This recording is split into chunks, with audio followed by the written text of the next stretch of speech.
Hello, everyone. So this week I'm here with Sam Archer from Be More. So welcome, Sam. Really lovely to be speaking with you this week.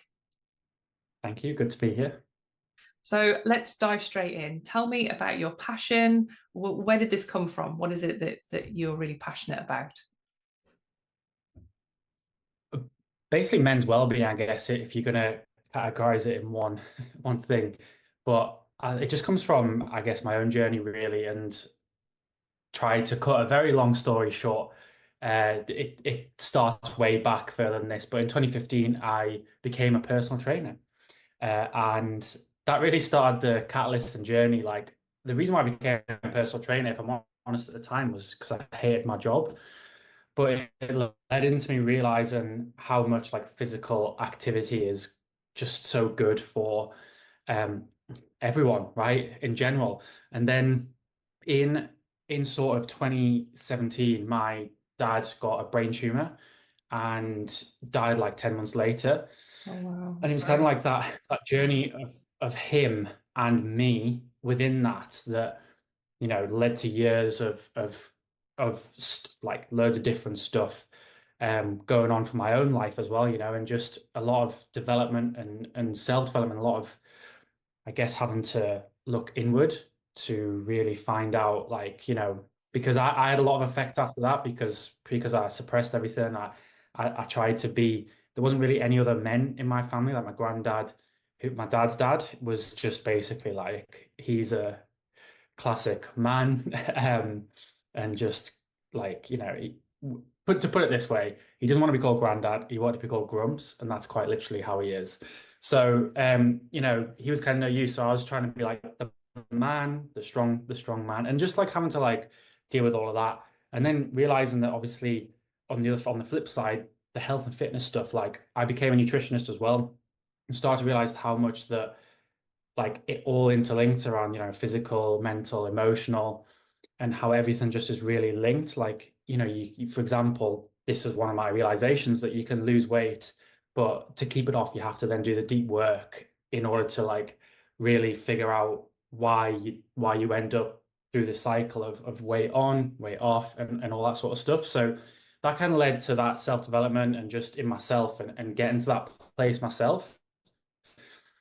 And like through a lot of self-development stuff on the other side, the mindset, like I just did years and years of learning and not much really changed.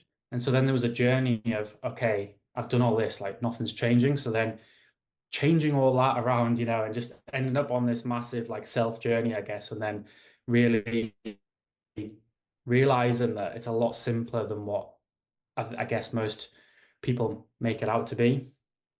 And actually, like, it's just, and that's why I'm passionate about men. I think men, I know there can be a lot of resistance to this, but there's so much stuff out there for women, and like rightly so. And I always say that there's a reason why there is so much out there for women, but it's kind of led to men being just overlooked in a lot of different areas. And the stats show that throughout, two-thirds of all suicides are male, where when more women actually think about committing suicide than men. So it just goes to show that women are more likely to get help than men. Um, and I think we all push this narrative into men talking, but again, there's no way when I was depressed, when things was going on with my dad, there's no way I would have talked to anyone about it. So I think there's different ways around it, and for me, that's through the kind of that other holistic journey of physical, mental, and kind of emotional, um, yeah, journey, I guess. Okay, that's amazing.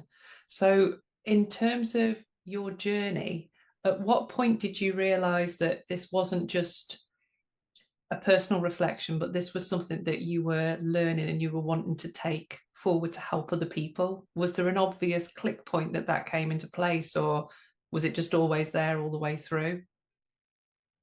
I guess it's just developed naturally over like because I was a PT Hmm. and like stumbled into that really. It then developed naturally into like nutrition and being like, it's not just exercise, to lose weight or whatever, you need to look at nutrition. And then starting to like go in self-development, thinking, I can't personally go through life or continue to go through life the way I was, um, because I wasn't in a good place. So then that self-development journey then naturally occurred, and then one of my friends just said, "Oh, you should do this as a social enterprise, like or sort of thing." And it when just before COVID, we were doing stuff with men, and then we carried that on, and then we kind of just we went a bit broader again, like with online coaching. It was still health and fitness, but we went broader again. And I know with everything that's happened for me personally, it is all about men. And I love helping men to kind of just become the best version of themselves, and become the role models that they can be for their family.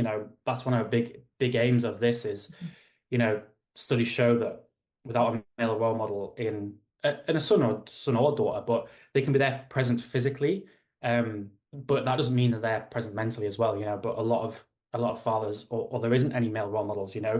I think I saw a stat the other day and I can't remember now, so I shouldn't have mentioned it, but how the percentage that are actually female teachers now as well. So there's hardly any men in teaching, so there's no role models there.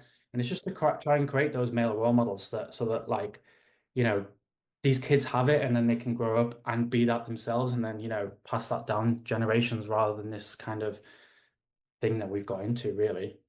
I just can't Amazing. remember the question you asked now. No, no, you've answered it perfect. So, in terms then of your startup journey, if you were already running your personal training business, what happened? How has this evolved? Is it that you've set up something new to work with this side of things with men, or is it that it's all part of the same business? Or talk us through that process.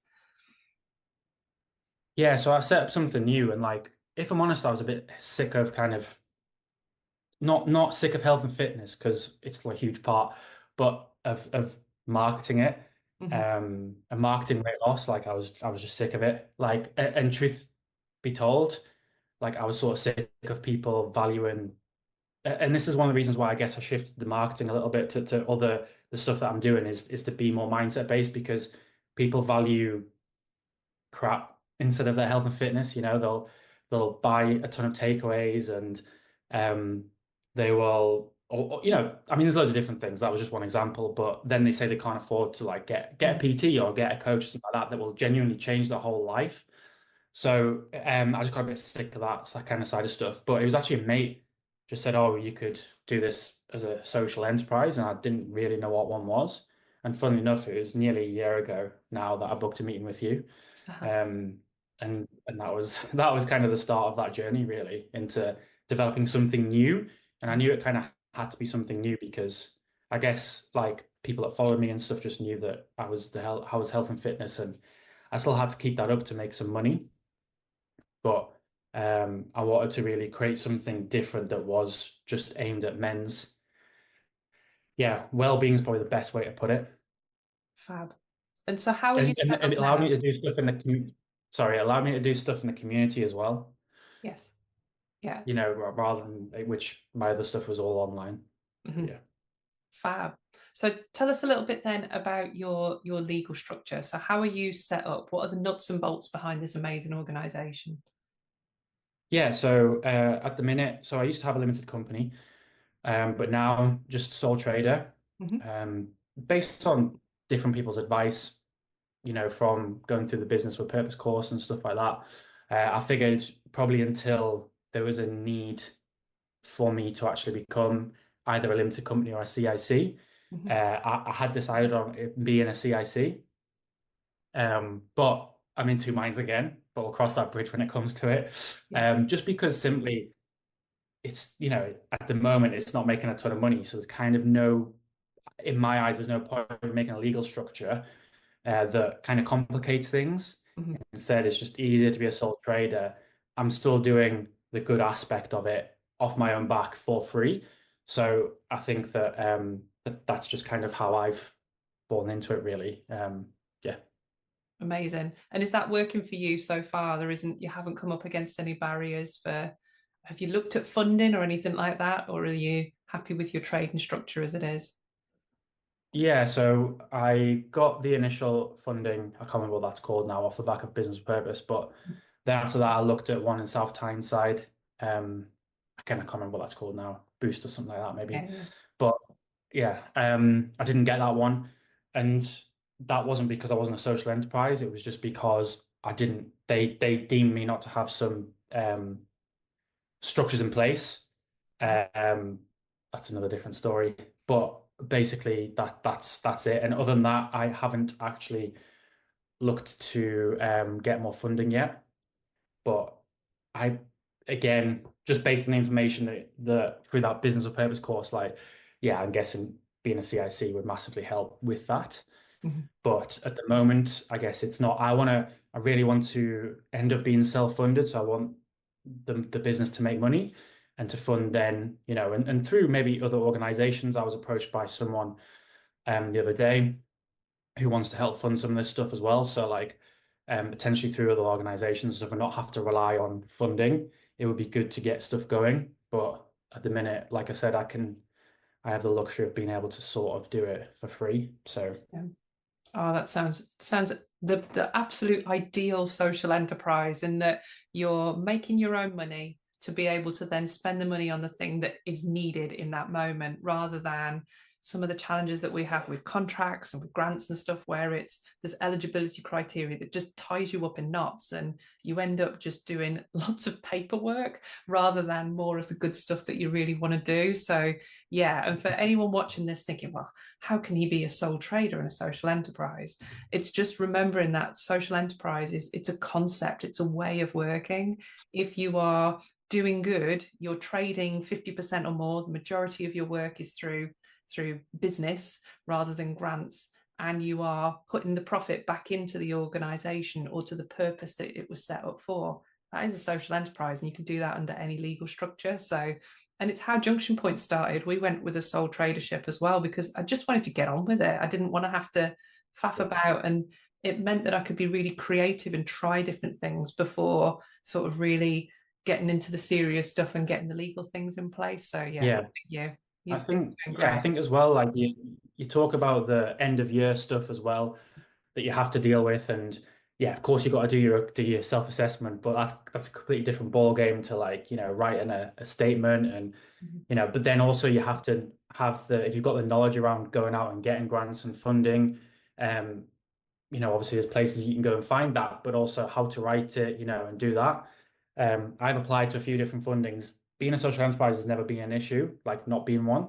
It's just always been actually the the what I wrote, I guess, just Yeah. um hasn't always like, I haven't been able to like put it down on paper as well Mhm. as, if you've got that experience in it. So Oh, grant applications are just a whole thing unto themselves. A friend of mine yeah, has just been knocked back for one because they forgot to upload one of the reference points. So they'd done tons and tons of writing and pulling everything together, and because they missed this one bit, they're not even going to get feedback on the application. So yeah, it's a cruel, cruel world. It's grant and contract it applications, is. but Yeah.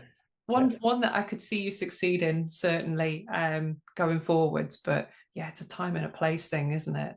So I wonder, along your journey, have you got any advice to anyone that's maybe at the start of this process yet? Looking back, is there anything that you wish you could tell yourself? I think biggest thing that you need is probably along the lines of what we're just talking about is resilience. Like it's taken a year and it's only really just started. Mhm. Things take time. I think that's probably one of the things I tell myself is things take time. And it was a good lesson to learn because I guess that's probably business in general. And I've not been used to that. But it takes 12 weeks pretty much. And so you kind of got to be ahead of the game in that. A lot of patience is definitely needed, but resilience as well, because I think I've been knocked back, not just by funders, but from people in general. I think that's generally because what I'm doing and the way that I'm saying that we should do it differently. It shouldn't just all be about men talking. And so I've kind of have been knocked back. I feel like I've been looked over and all that sort of stuff. So I think resilience in that and just knowing that, I have this vision of and mission of, and Mhm. I know like because if it's helped me, there's definitely other men out there that it can help. That's just like the simple fact. So, and it already has. So I think it's just it is just resilience in being able to bounce back from no's and like perceived failures and stuff, and just being able to keep doing that and bouncing back from that. Yeah, yeah, for sure.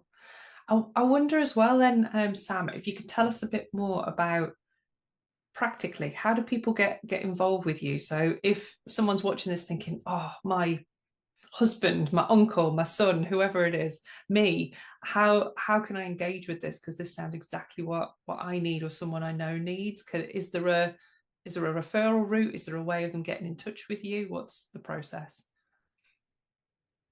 Yeah, so I kind of feel like I guess this could potentially be other social enterprises, but there's two different things. And the thing that I've just launched, I'm sort of just on week 2 now, is a little 4 week online program, and that's just kind of around eliminating bad habits. Mhm. Like one of my things is like it could be a lot of different things. For example, from social media to like drinking too much alcohol or whatever it is, but eliminating those bad habits because what that tends to, it's always seeking that pleasure and dopamine, and it's that constant kind of stimulus that's making us feel worse off, Mhm. And actually, if we flip that around and do like I guess the journey that I've been on, which is then the physical stuff, the health and fitness, and the mental stuff, and the kind of doing the hard stuff first, we actually create an easier, more enjoyable life. So I'm in the middle of that now. So there's that, which effectively you can get on social channels. But the main thing really is that I'm doing the social impact side, or the bit that like I am passionate about is obviously, well, I'm passionate about both, but the bit that is free at the moment is a partnership with Newcastle Benfield Football Club, Mhm. and that's actually a CIC as well. And we put on so throughout October, it was like a 4 week challenge for men. So what they did is they came and we did an exercise session with them at the gym there. And then we did some grounding, which is basically just walking around in your bare feet on the grass. Some breath work, sometimes a little bit of meditation after that breath work, just to kind of finish it off. And then we'd have a healthy breakfast. And by that time, like guys would be chatting together, we'd be opening up, just checking with each other to see how we're all doing.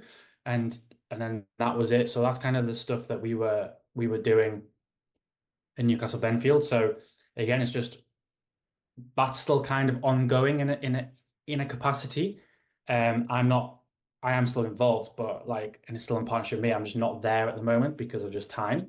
But just basically reach out to either Newcastle Benfield or my socials are just bmore.uk on all platforms, TikTok, Facebook, Instagram, that because it is free at the moment, and the funding that we need is just to pay for the breakfasts and the people that are doing it, which again has come from at the moment someone putting money into it effectively, just a yeah, just one man paying for it basically at the minute. So Amazing. that wasn't actually the money wasn't actually meant for this sort of thing. Mhm. Well, it was, but it was meant for. They also do a boys' club in the morning, a kids' club, sorry, in the morning. So we just use some of the money for that. But yeah, basically, yeah, just there's two different sides to it. So yeah, Fantastic. So I guess just to finish off our conversation today, then you've got a bit of a platform here with the Northeast Changemakers community, and I wonder if there's something. Have you got a question or a shout out, or is there anything that the community can do to support you in your mission? I think it just I mean it would be great to share it about. I did like this quick leaflet, if I'm honest, again, not something. I mean, I can work Canva perfectly fine, but it's and it got shared. Carbon Homes got in touch. I don't know how they found it. Um, then Rococo got in touch as well, Oh, and shared it out to amazing. their like. So again, if there's anywhere like we end up getting a couple of guys from recovery, and so if there's any like anything like that, these guys were very early on. It's not meant to help them. It's not. They still need to go to the recovery sessions, Mhm. but it's like exercise and mental health, like all that sort of stuff, is it's all linked, and there's tons of studies out there to show how much and how important exercise is. Then a good healthy breakfast as well, including that some breath work, which is mindfulness. Um, I'll be honest, there's not any science around grounding at the minute, but it's just quite enjoyable. It's a bit of fun, isn't it? Yeah, yeah. And so, it's just kind of, I guess, if you know anyone or man this might impact, then definitely get in touch with me on Newcastle Benfield Football Club. But also, if you know any groups, say like recoveries or Mhm. like Rococo or Carbon Homes or whatever that might be useful, then 100%, because just get in touch, and any ideas are much appreciated. Perfect. Oh, Sam, I think you're doing an amazing job, and I can't wait to catch in with you maybe in 12 months' time again and see Yeah, what the crack is then. But for yeah, now, yeah. thank you so much for your time and for sharing your wisdom with us. My pleasure. Thank you for joining today's chat. If you'd like to be featured on the next series, please email hello@junctionpoint.co.uk. Speak to you soon.